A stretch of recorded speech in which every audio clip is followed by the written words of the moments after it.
Joining me now, fresh from today's SCIF in Washington, is Congressman Tim Burchett. Tim, welcome back, and interesting day so far. Just another day on Capitol Hill, brother. Now, listen, you say another day, but interesting topic of conversation potentially. What was the purpose of today's SCIF?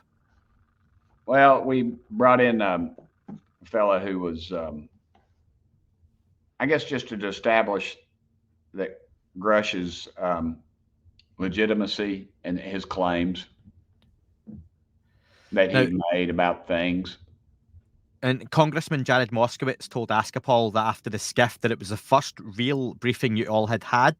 Congressman Raja Krishnamurthy said he didn't get the answers he wanted as relates to the substance of David Grush's claims. Now, that seems a mixed bag. Is that fair to say? I'd say it's fair to say, but um, I think everybody left there thinking and knowing that Grush is legit. If they didn't think that before, I think and I tell you, the best thing about it was we had 16 members there, Republicans and Democrats, and there was not a harsh word spoken to anybody back or forth. Everybody was cordial. Everybody complimented the other. When Democrats would ask a question, maybe a Republican would say, "Hey, could you?"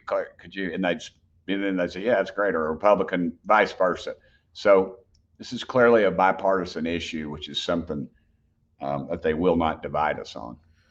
One of the big topics of conversation in the community is the word somber that Lou Elizondo used some time ago to see how he felt about what he knows.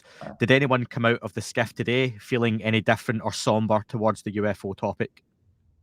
I don't know. I couldn't speak to that. I'm already there, so it would be difficult for me to assume that about anybody. But I suspect the reason that more people were there is because people back home are saying, "I'm tired of this. We're spending all these millions of dollars on this issue. Let's get to it. Let me know what's going on. I can handle it." And for you, Tim, has this gone any way to shaking off the disappointment of the UAP Disclosure Act from the NDAA being watered down so drastically? No, I mean that's just the big boys.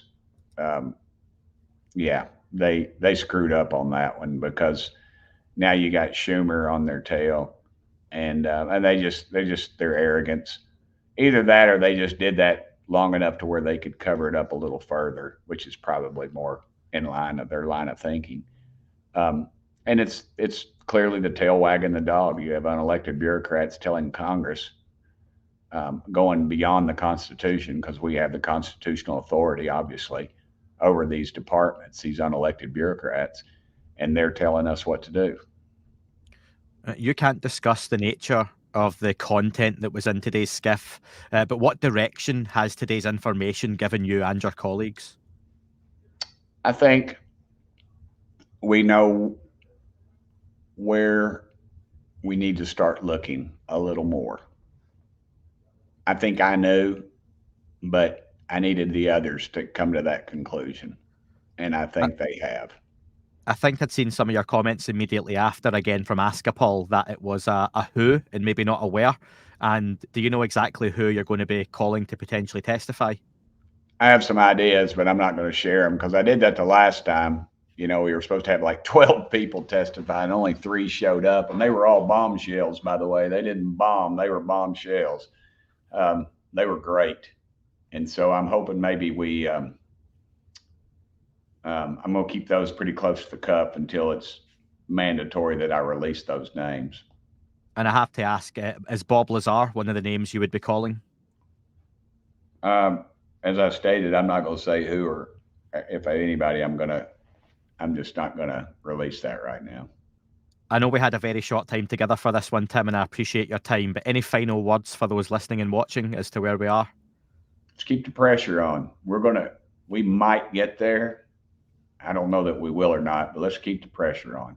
I think that's the key to this whole thing, and that's why they're coming to the table now, because Well, like, they know they know we're over the target, and that's why they tried to destroy Grush. Well, again, thanks to you and your colleagues on this bipartisan issue. Good work so far, and keep it up, Tim. Much appreciated. Thank you, brother. It's always a pleasure.